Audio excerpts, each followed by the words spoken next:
नमस्कार मित्रांनो, check reality या यूट्यूब चॅनलवर आपल्या सर्वांचं स्वागत आहे। मित्रांनो, बऱ्याचशाच महिलांचे अजूनही अर्ज भरणे पेंडिंग आहे।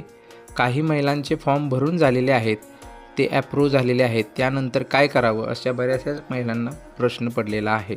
तसेच मित्रांनो, ज्या महिलांचे अर्ज अजूनही भरणे बाकी आहेत त्यांना नारी शक्ती दूत या ॲपवरती प्रॉब्लेम येत आहे, ॲप चालत नाही। त्यामुळे महाराष्ट्र सरकारने लाडकी बहीण योजनेच्या संदर्भातील एक वेबसाईट चालू केलेली आहे। या वेबसाईटवरती जाऊनच आपणास फॉर्म भरावा लागेल।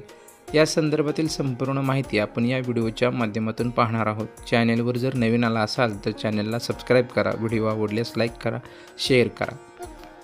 मित्रांनो, नारी शक्ती दूत ॲपवरती बरेचसेच प्रॉब्लेम निर्माण झाल्यामुळे महाराष्ट्र सरकारने हे ॲप सध्या बंद केलेले आहे। या ॲपवरती फक्त आपण आपल्या अर्जाचे स्टेटस पाहू शकतो। ज्या महिलांना नव्याने अजूनही अर्ज करावयाचे आहेत, ज्यांचे अर्ज भरणे अजूनही बाकी आहेत, त्या महिलांनी महाराष्ट्र सरकारने नव्याने चालू केलेली एक वेबसाईट आहे ladkibaheen.maharashtra.gov.in या वेबसाईटवरती जाऊन आपले फॉर्म भरावे लागणार आहेत। ज्या महिलांना अप्रूव्ह असा मेसेज आलेला आहे, ज्यांचं SMS व्हेरिफिकेशन डन झालेलं आहे, अशा महिलांना आता काहीही करण्याची गरज नाही। त्यांच्या खात्यामध्ये अकाउंट व्हेरिफिकेशनसाठी ₹1 आला असेल। आता उर्वरित जी रक्कम आहे ती रक्षाबंधन दिवशी त्यांच्या खात्यामध्ये ती जमा होणार आहे। अशा महिलांनी काहीही करण्याची आता गरज नाही।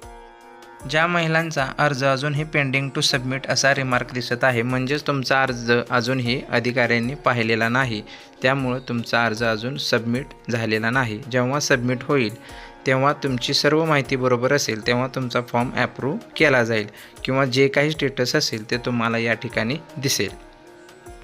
ज्या महिलांना इन रिव्ह्यू असा रिमार्क दिसत आहे त्या महिलांचा अर्ज तपासणीसाठी अधिकारी लेवलला आहे। त्याही महिलांचा फॉर्म चेक झाल्यानंतर त्यांचा जो काही स्टेटस असेल, अप्रूव्ह असेल किंवा जो काही असेल तो या ठिकाणी दिसेल। ज्या महिलांना सर्वे रिजेक्शन रिझन असा रिमार्क दिसत आहे तर त्या महिलांचा अर्ज हा रिजेक्ट केलेला आहे, पण तो कोणत्या कारणासाठी रिजेक्ट झाला आहे त्याचं रिझन या ठिकाणी दिसत आहे।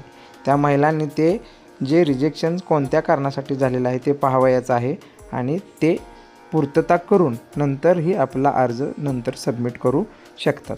तसेच मित्रांनो, या व्यतिरिक्त आपणास कोणता प्रॉब्लेम आला असेल तर कमेंट नक्की करा। धन्यवाद।